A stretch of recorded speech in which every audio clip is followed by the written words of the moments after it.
This is The Wealth Puzzle with Michael Mansfield from the Lynn Group. When a part of your financial strategy is out of tune, your long-term goals, your retirement savings, and your legacy can all suffer. With many years of experience in the financial industry, Michael provides his clients and prospects with the information they need regarding Social Security, retirement income planning, wealth management, and much more. Listen in as we address your financial concerns and provide helpful solutions to put you on the path to achieving your retirement goals. And now, here is The Wealth Puzzle with Michael Mansfield.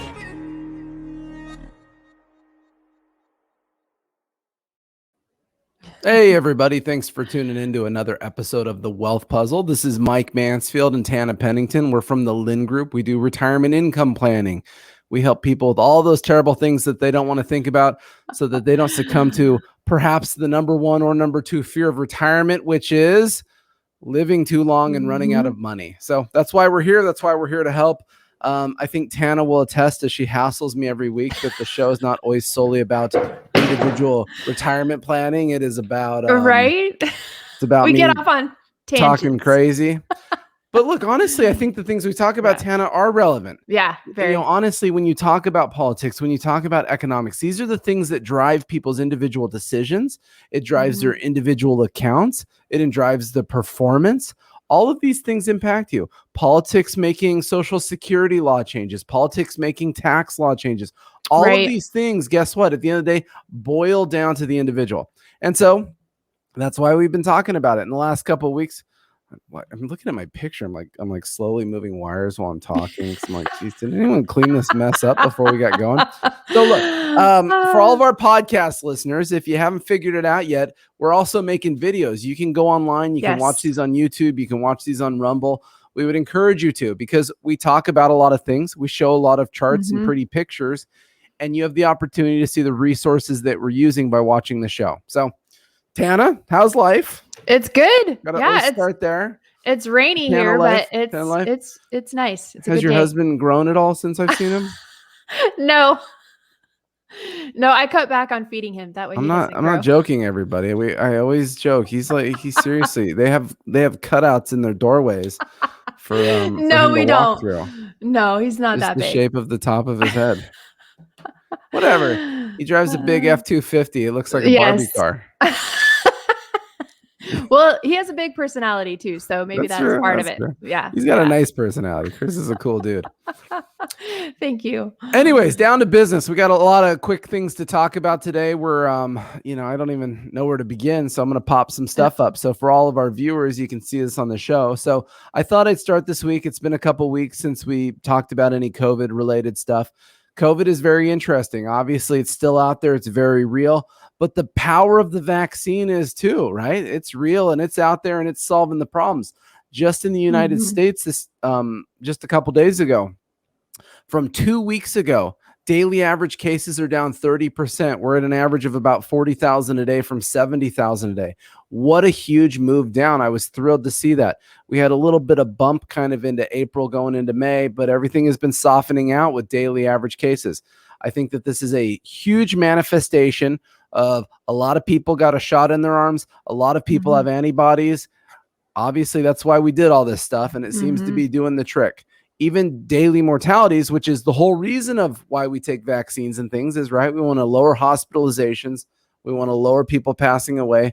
The daily average is down to about 600. Remember, that peaked somewhere around 4,000 or 5,000 a day, just 6 months ago. So what an incredible improvement from where we've been. The reason I wanted to bring up the picture today, though, was a couple things. I don't know if anyone can see this in the upper right corner. I'm going to highlight it. If you know anybody that passed away from COVID after January 20th, or last year, actually, I was like, God, that's really limited. But no, it's last year. So if you've known anybody that passed away from COVID, FEMA has announced that they will reimburse up to $9,000 of COVID-related funeral expenses.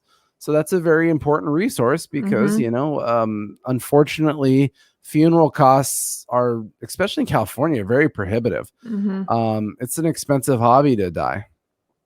So if you know anybody, tell them to reach out to FEMA, and that could be very helpful to them. The other thing that Tana wanted me to point out, Tana, she's like devil's advocate here, right? So it's always, you got to get to the point.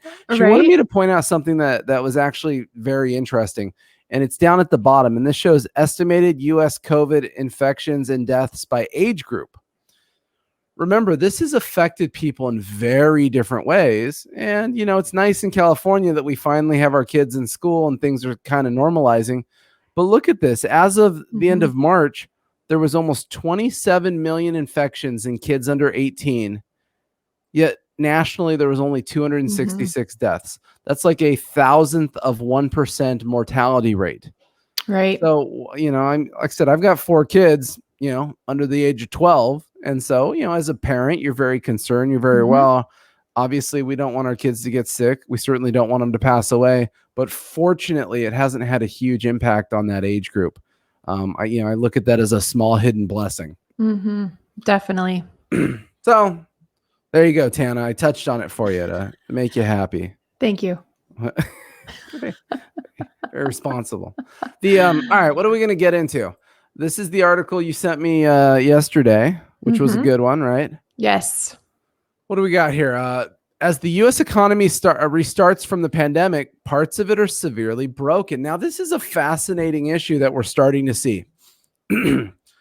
Obviously, it's not a political thing necessarily, right? The presidents have changed in the last year, so we don't necessarily want to point a finger at any particular president.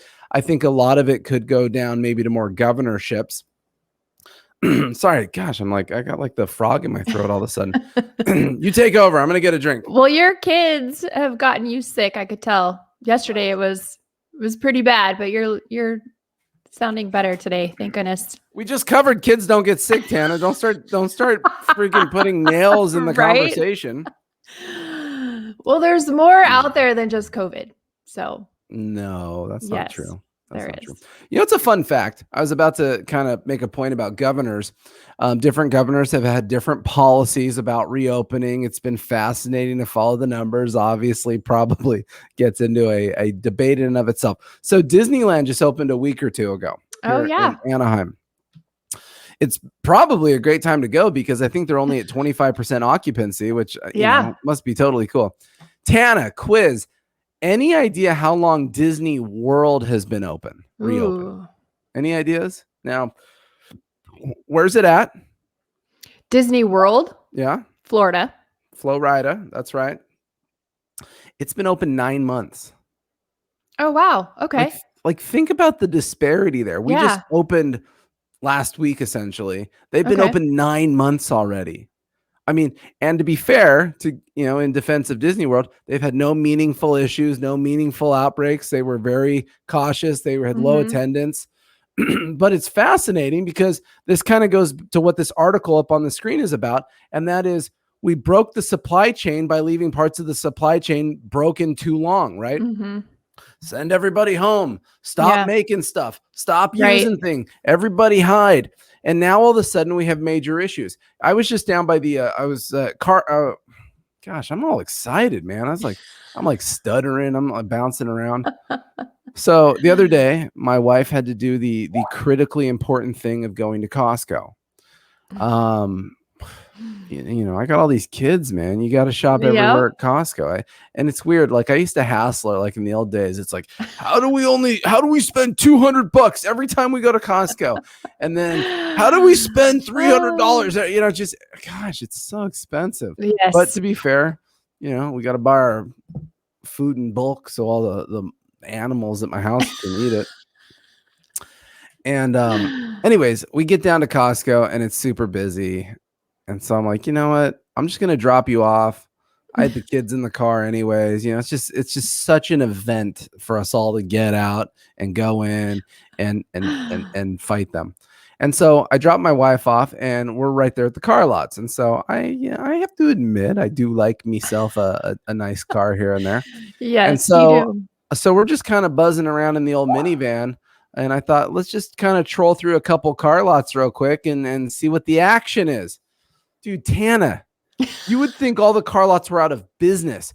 They're, or The inventory is low, right? It's so low. Normally Yeah. in the old days, you go to a car lot and the cars can't even be parked in the spaces. There's so many cars are just stacked on top of each other. There's stuff everywhere. The car lots were empty.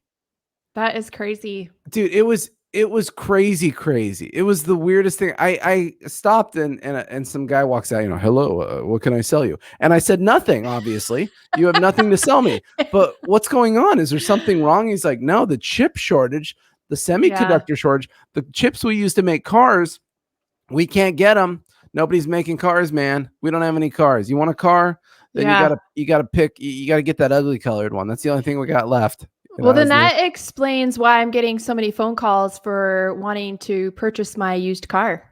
They want to buy it back. They want to buy used cars. Yeah, if you want to sell a used car, now is the time. I could probably get a lot more for it. You're right. It's crazy. So we should sell everything right now. And just, we'll just live on hopes and dreams for a while. Good idea. And then when everything comes back to normal, we can buy it back. So semiconductors really hurting the car market, but really semiconductors are used in 1,000 different things. And that's why there's a shortage, because everything has a computer in it now. Right. You try to buy lumber, packing materials. Here, this article you sent me gets into it, right? It shows some pretty graphs worth 1,000 words. Well, here, this is probably the best place to start.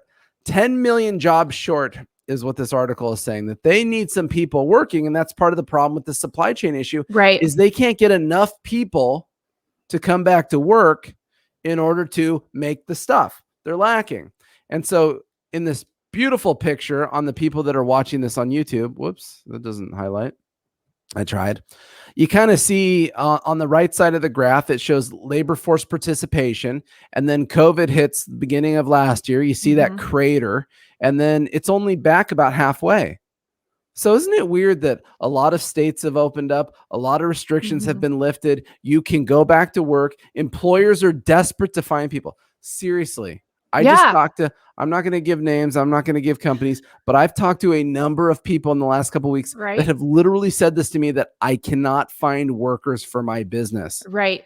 Well, what do you mean you can't find workers? And they're offering like sign-on bonuses that they've never offered in the past. Like they've never gone that route. McDonald's, not locally, a McDonald's somewhere was offering $50 just to come in and fill out an application. Wow.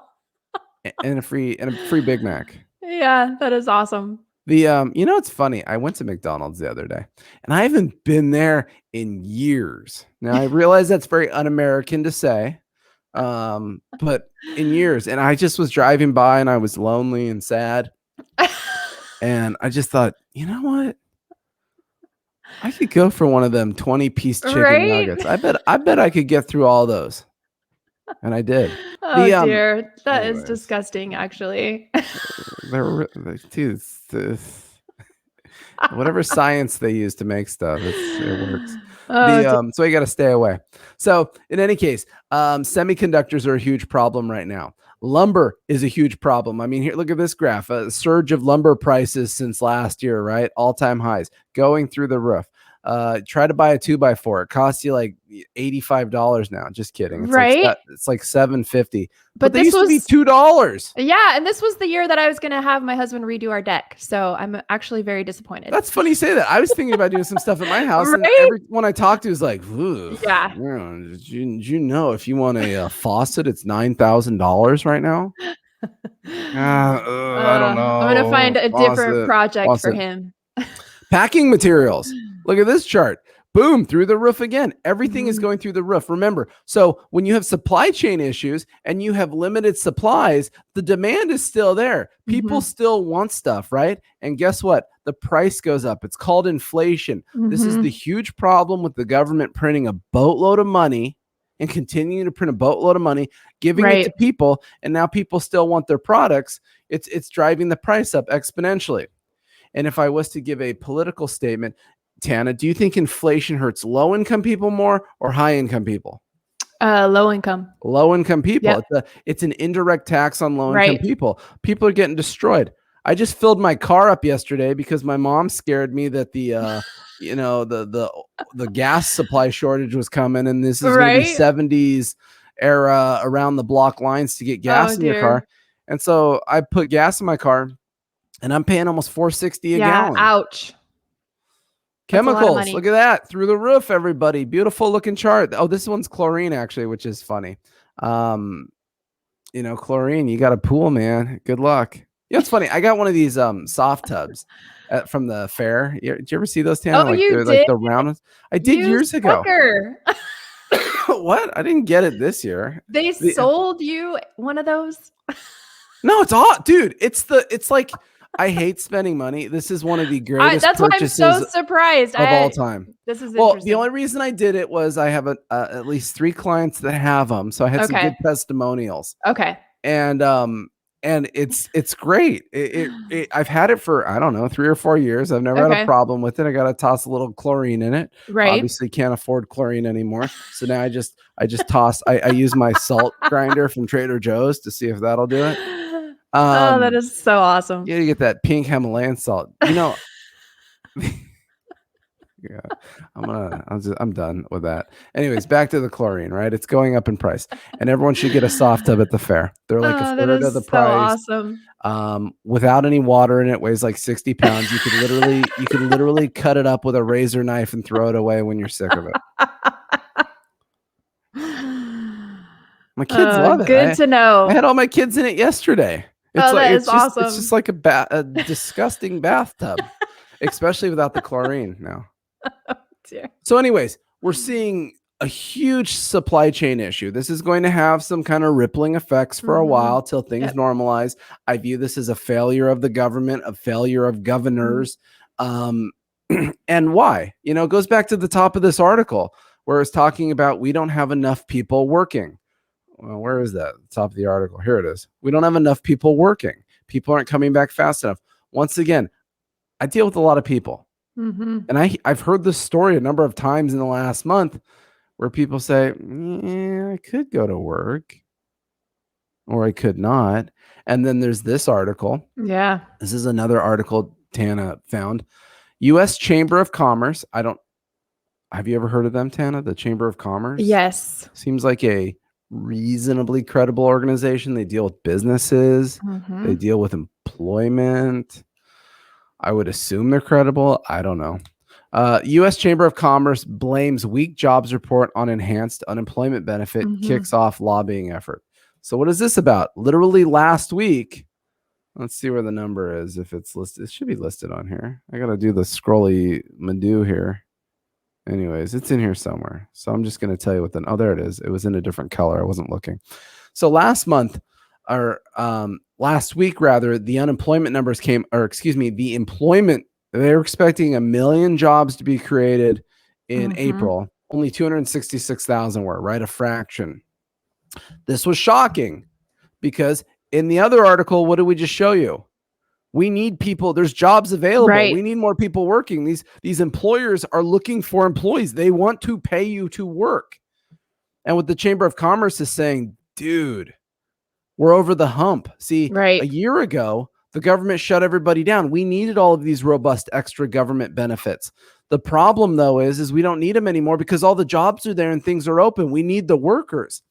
And so what the Chamber of Commerce is saying is all of the extraordinary unemployment benefits are disincentivizing people to go to work. And like I said, there's a lot of mixed messages on this stuff, but I have literally experienced this. Yeah, I've had a number of clients come to me and say, I'm making good money doing nothing. Why would I go to work?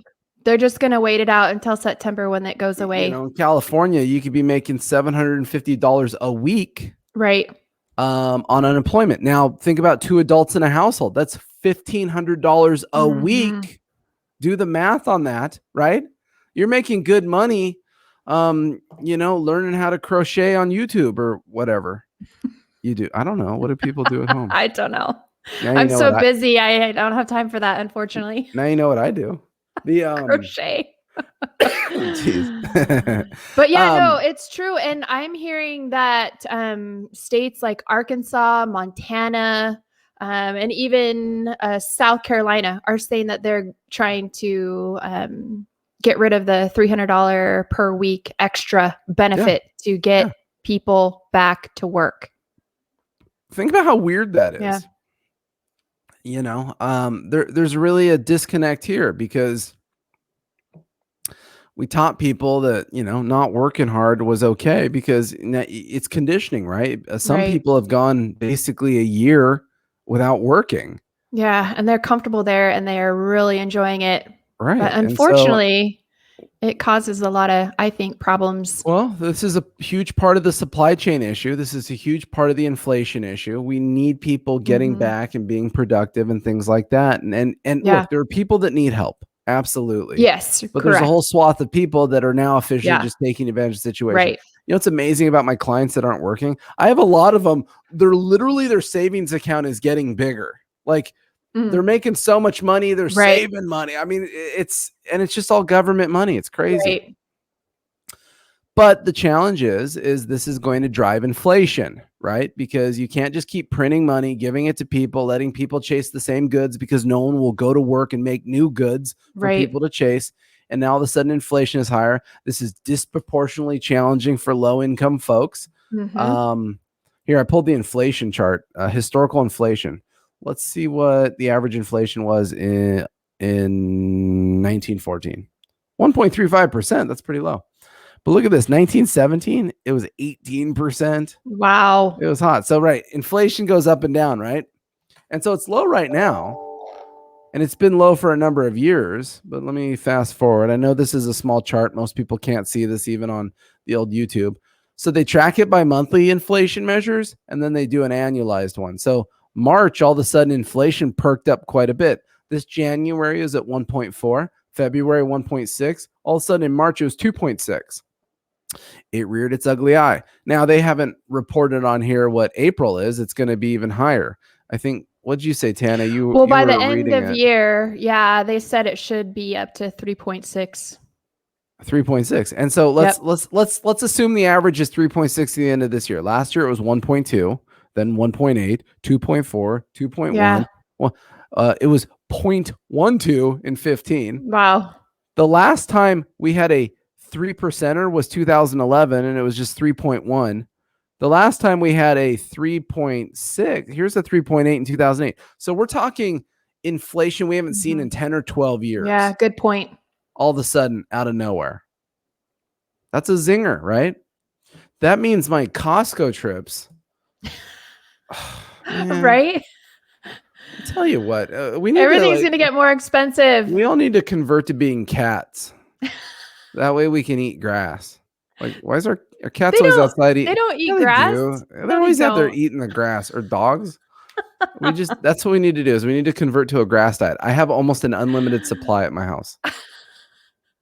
Is it like wheatgrass? We can juice it? No, I wouldn't. That's not a good idea.